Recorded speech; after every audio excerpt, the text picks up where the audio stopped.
Je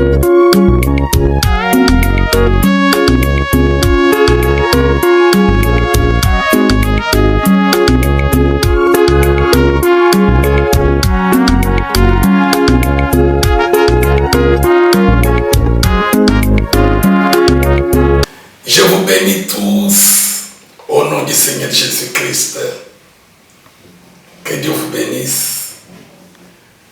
Nous continuons avec notre thème, la victoire sur la mort. Nous allons voir aujourd'hui le 7e sujet, la peur de Paul.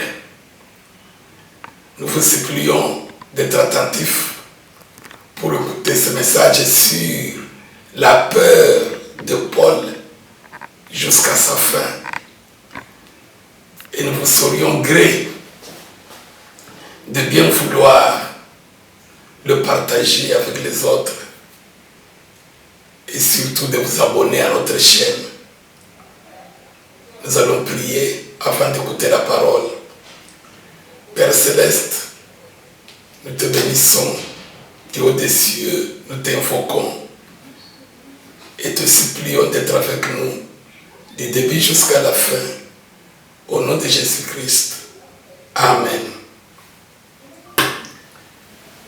Nous allons lire dans Marc, chapitre 9, versets 47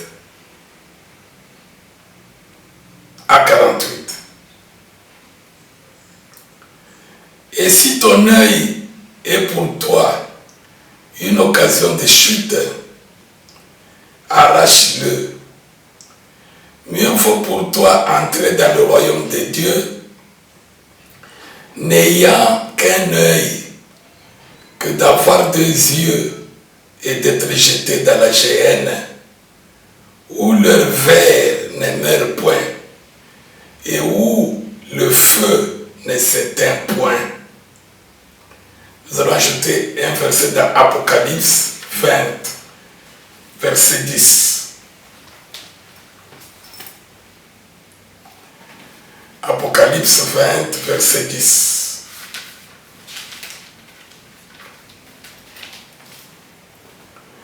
Et le diable qui les séduisait fut jeté dans les temps de feu et de soufre, où sont la bête et le faux prophète, et ils seront tourmentés jour et nuit au siècle des siècles. Amen.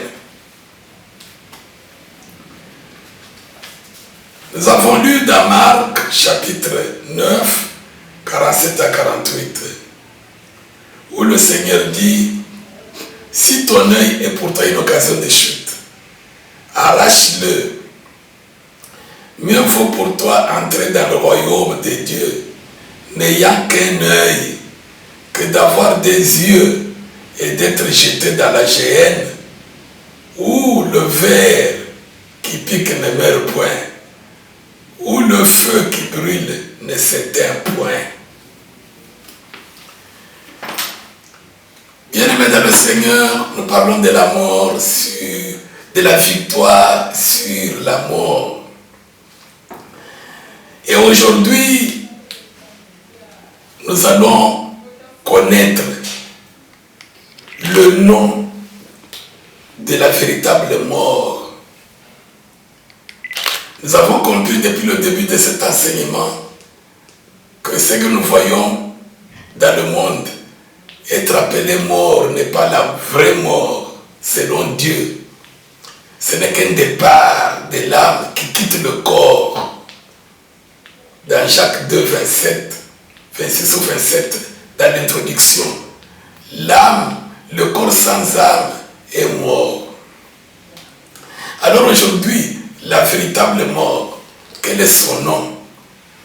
Nous avons lu dans Marc, le Seigneur qui dit, si vous commencez un peu plus haut, le Seigneur dit, si ton pied est une occasion de chute pour toi, coupe-le.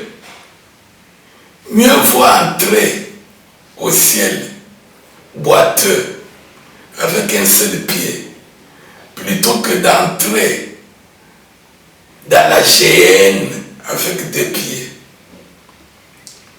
Si ton bras, ta main est une occasion de chute, coupe-la.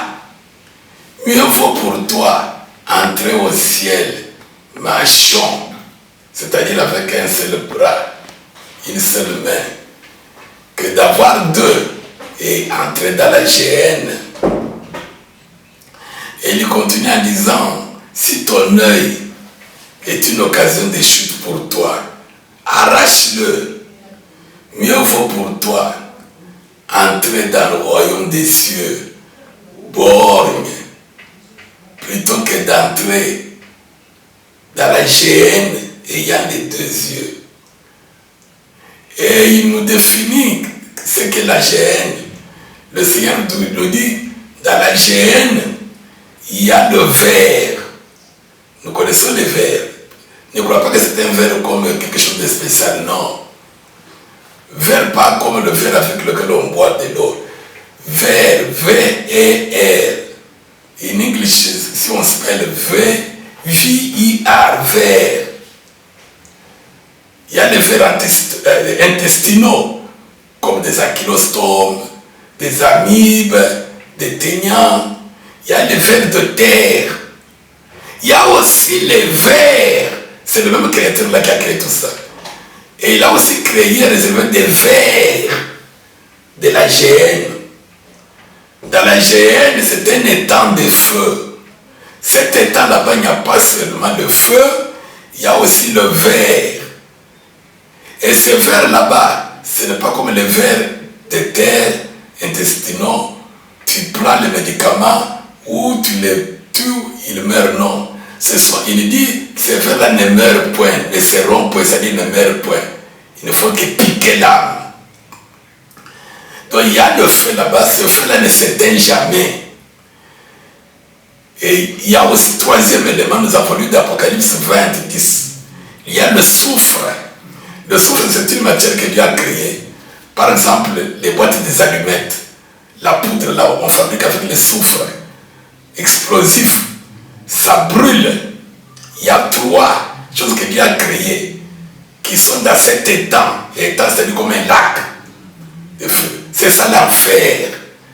Hell in English. C'est ça la géhenne. Ça, c'est Jésus lui-même qui dit ça. C'est lui qui a créé. Il a créé ça pour Satan. Maintenant, comme il aime beaucoup l'homme, son père l'a envoyé. Lui, il a pris la place de l'homme qui a fait pécher. Parce que le père de Jésus avait décidé que l'homme aille dans la géhenne avec Satan quand il a péché dans le jardin d'Éden. Maintenant, Jésus-Christ est venu comme deuxième Adam.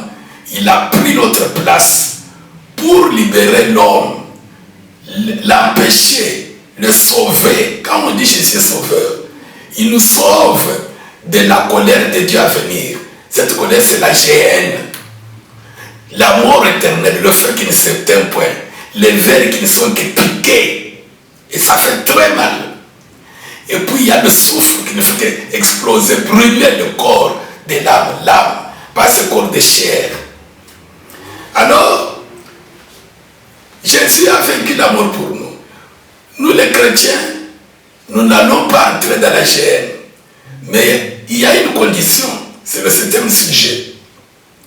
Pour assurer notre victoire sur cette mort, parce que nous sommes encore dans la chair, nous combattons. Nous devons avoir la peur de Paul. Nous parlons de la peur de Paul.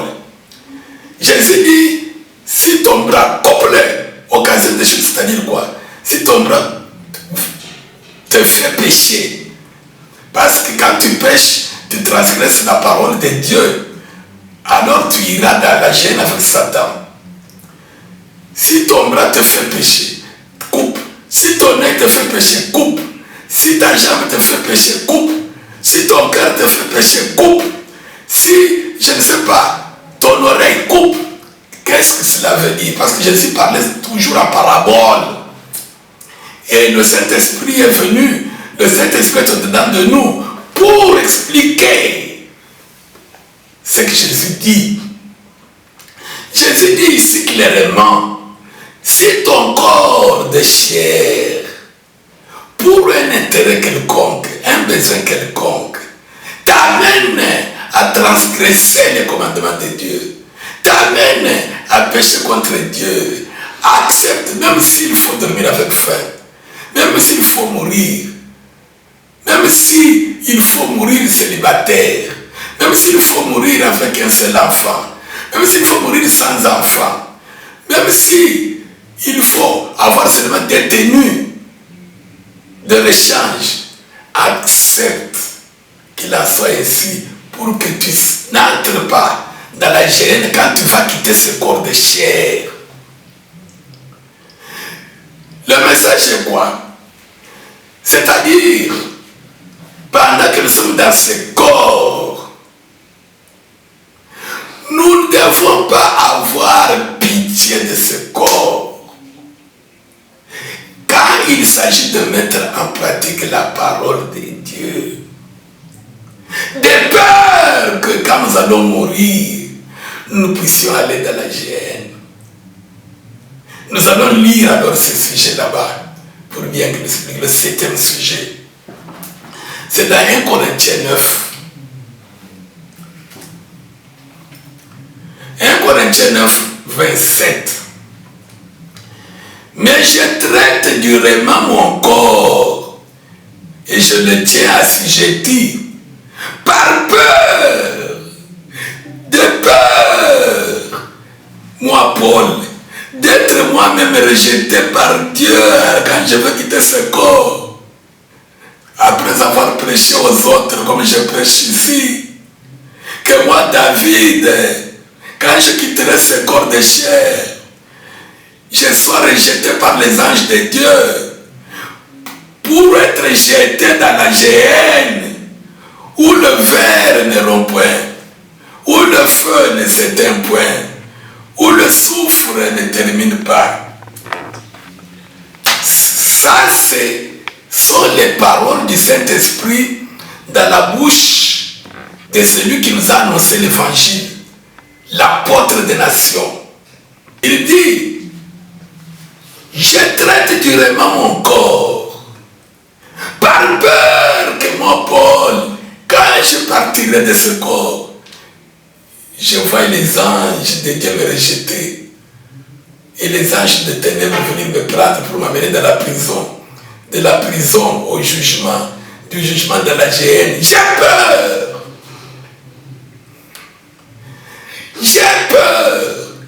C'est-à-dire, le Seigneur nous dit ici dans Marc 9, quand tu vois que ton corps va te faire pécher pour un intérêt quelconque, si c'est pour la nourriture, si c'est pour le mariage, si c'est pour le travail, si c'est pour la maladie du corps qui attaque ton corps, traite durement ton corps par peur d'aller dans la géhenne. N'aie pas pitié de ton corps de la chair pour ses besoins, pour ses intérêts, pour ses voluptés, pour transgresser la parole de Dieu. Accepte de souffrir dans la chair et de mettre en pratique la parole de Dieu. C'est-à-dire, aie la peur que ce jour-là tu entres dans la géhenne, parce que les souffrances qui sont là étaient préparées pour Satan et ses anges, pas pour toi, homme. Alors le message c'est quoi? Fuis la géhenne, fuis la colère à venir, en fuyant le péché. Alléluia. 7e sujet. La peur de Paul, c'est-à-dire par peur d'entrer dans la géhenne, le feu éternel, où il y a les vers qui piquent l'âme, où il y a le soufre qui brûle, où il y a le feu qui ne s'éteint point, pendant que je suis dans ce corps de chair. Je dois traiter durement ce corps pour fuir le péché.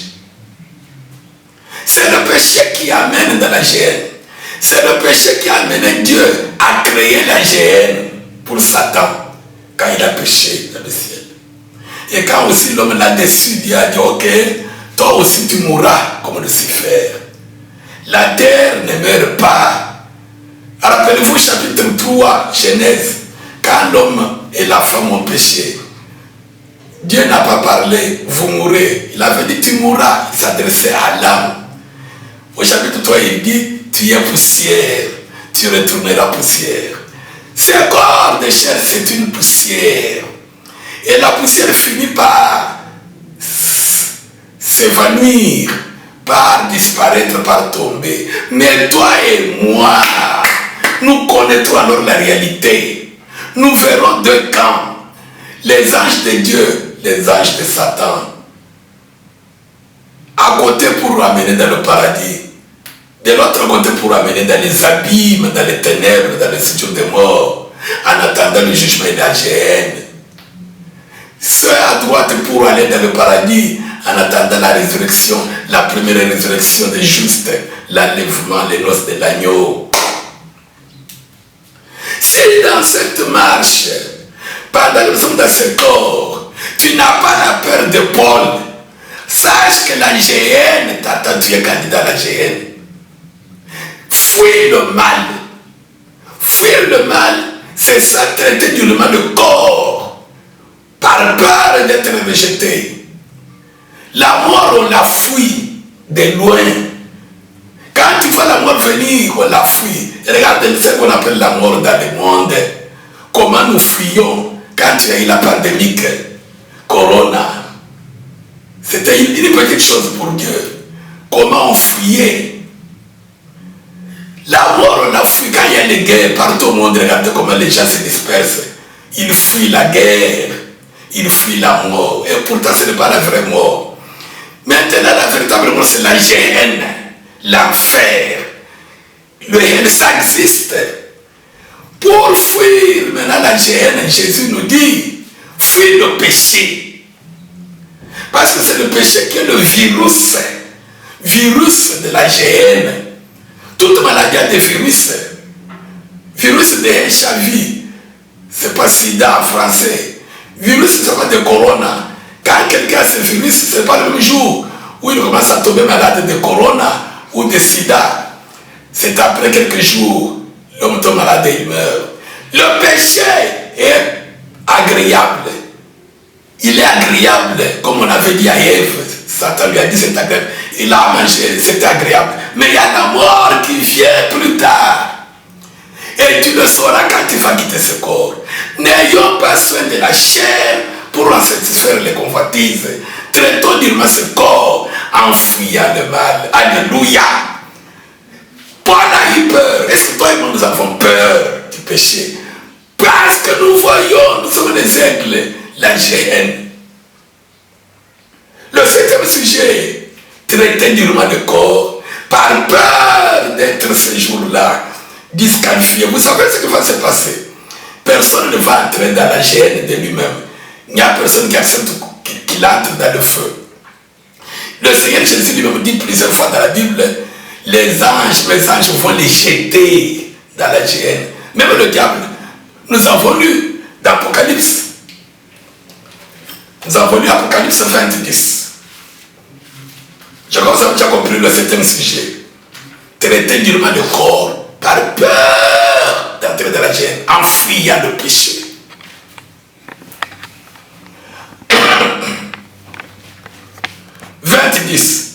Et le diable qui les séduisait fut jeté dans l'étang de feu et de soufre, où sont la bête et le faux prophète.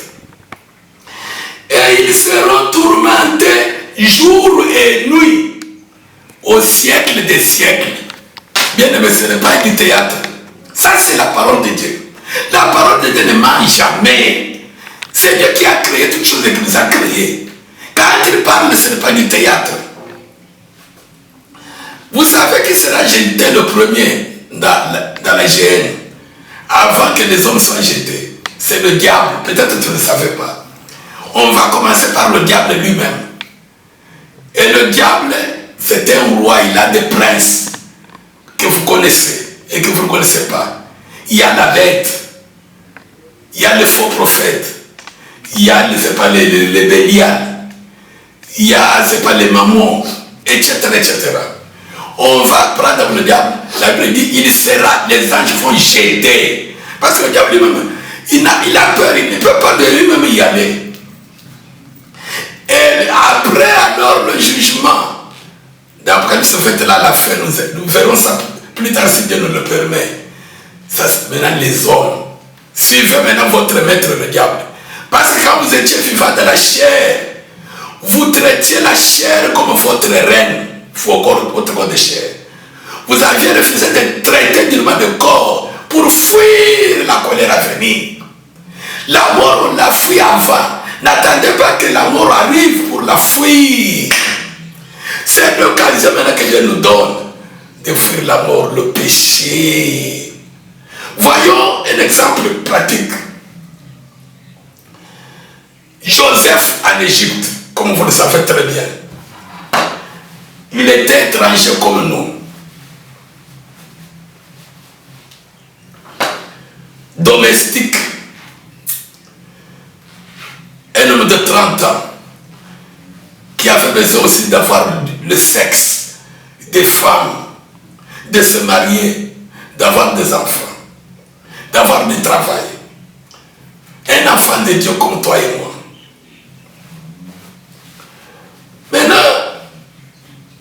la femme de son patron a eu envie de Joseph pour coucher avec lui.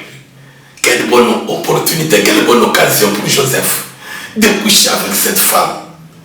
C'était un homme qui avait aussi les sentiments, les besoins du sexe. Et même en couchant avec elle, il sera libre, il sera traité comme quelqu'un de la maison.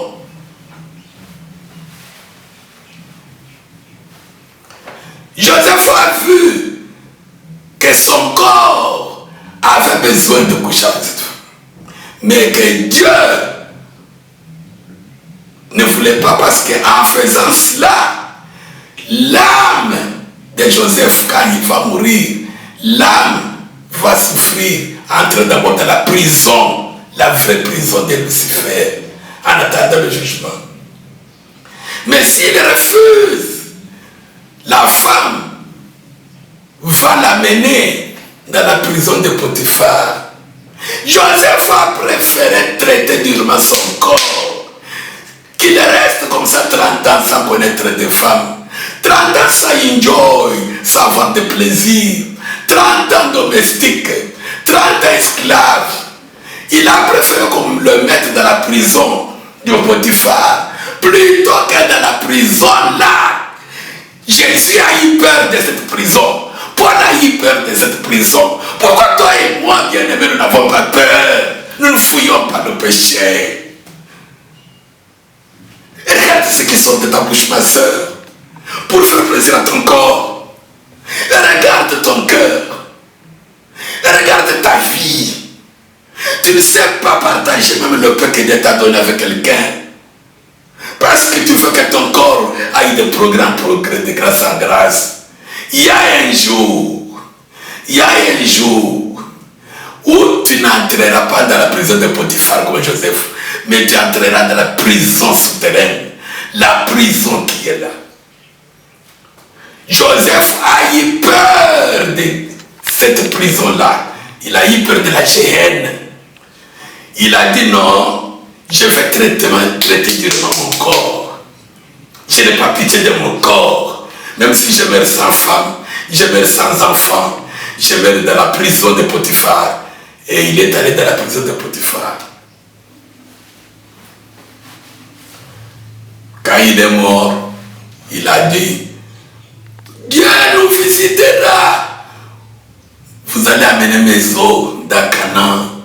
Mon âme entrera là-bas, dans la cité céleste, en présence de mon Dieu. Parce qu'il a traité du mal de corps, il a eu peur. Il a fui.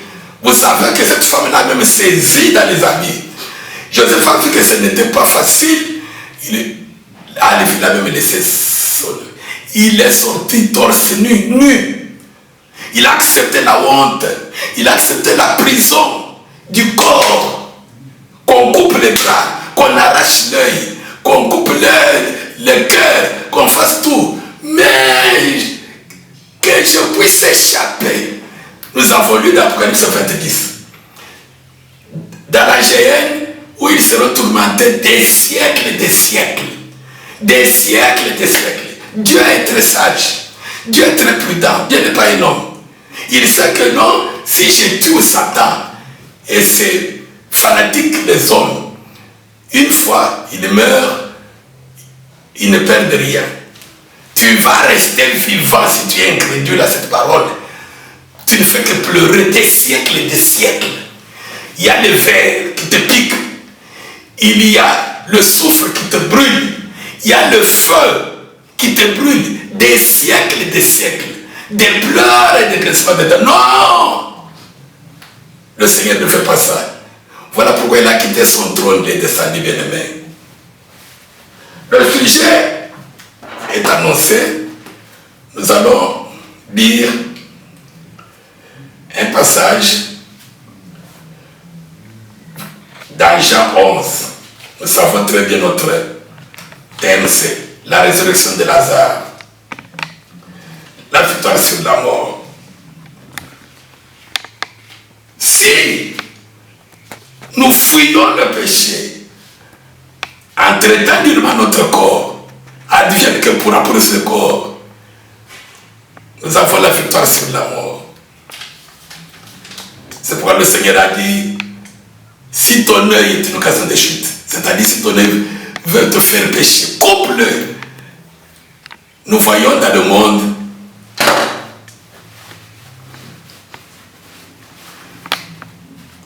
moi aussi je suis passé par là. Pour sauver ce corps, le docteur te dit, il faut qu'on coupe la jambe, il faut qu'on coupe le bras, sinon tout le corps va pourrir. On se fait amputer. On se fait amputer. Seulement pour que tu vives, que je vive. Vous comprenez? Même le cœur. Non, il faut qu'on coupe une partie du cœur, une partie des veines, des artères du cœur, sinon tu vas partir. On le fait, on accepte, on signe, pour que on vive. Ah, maintenant pour la géhenne, ça c'est pour la mort, que nous appelons mort, ça c'est pas la mort. Maintenant il y a la mort éternelle, où il y a le souffle, où il y a le ver, où il y a le feu. Tous les trois là-bas ne s'éteignent point, ne meurent point, des siècles et des siècles. Pourquoi ne pas accepter de meurtrir le corps? Pourquoi ne pas accepter de rester célibataire, de rester avec un seul enfant, au lieu d'aller chez les féticheurs, au lieu de courir derrière les faux prophètes? Nous avons lu dans Apocalypse 20, verset 10. On va commencer à jeter Satan, le diable, la bête et le faux prophète. Tous ces gens qui se disent chrétiens, c'est de Dieu, mais qui servent Satan. On va commencer avec les. Jean 11, verset 2. C'était cette Marie qui oignit de parfum le Seigneur et qui lui essuya les pieds avec ses cheveux, et c'était son frère Lazare qui était malade. Amen. La résurrection de Lazare.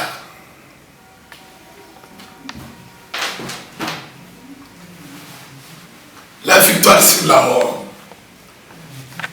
Lazare sort, le mort sorti.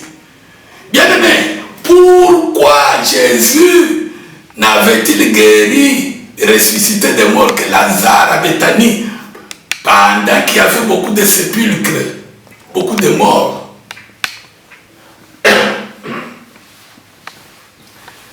La Bible dit, Jésus aimait Marthe, Marie et Lazare. Pourquoi? Lui, il était venu pour le monde. C'est parce que cette famille, ils maltraitaient, ils traitaient durement leur corps pour ne pas que Jésus, chaque fois, leur parlait de la mort, de la mort. Celui qui croit à moi ne mourra point. Quiconque vit et croit à moi ne mourra point. Quiconque, même s'il est mort, voilà, moi, il ne mourra point. Mais Seigneur, il y a des gens, il dit, ça, c'est pas la mort. La vraie mort vient. La gêne, ils entendaient. Ils aimaient la parole de Dieu. Ils avaient peur. Cette femme, Marie, sœur de Marthe et Lazare, la Bible dit, nous avons lu, c'est elle qui oignait le Seigneur de parfum. Je conclue, parce que le temps est terminé. Cette femme, brièvement, retenez ceci, quand elle a appris à Béthanie que Jésus était là dans la maison de Simon le lépreux, c'était le moment maintenant, c'est à partir de là que Jésus était devenu leur ami. C'était une pécheresse, c'était une impudique, c'était une voleuse. Elle était pécheresse. Elle a entendu parler de Jésus, de la mort à venir. Parce que tout le monde meurt, que tu sois riche, que tu sois jeune, que tu sois, c'est pas vieux, que tu sois pauvre. La mort physique, tout le monde meurt. Mais elle a entendu l'évangile, le salut de l'âme. Elle a appris tout ce qu'elle avait parfait de grand prix, toute ses économies, toute son économie. Elle était dans la maison. Elle s'est agenouillée devant Jésus, les pieds. Elle ne faisait que pleurer. Seigneur, aie pitié de moi. J'ai peur de mourir. J'ai peur de mourir. Elle pleurait toutes ses larmes, avec ses larmes là-bas, sur les pieds de Jésus. Elle prend ses cheveux. Elle essuie Jésus. Elle prend tout le parfum. Elle dit, Jésus dit pourquoi? Il dit, j'ai peur. Moi j'ai peur. Je te donne mon corps. Je te donne ma vie. Je te donne ce que j'ai. Je renonce à ce que je suis. Lazare sort de leur vivant dans le corps. Il traitait durement le corps. Il fuyait la colère de Dieu à venir. Que le Seigneur vous bénisse.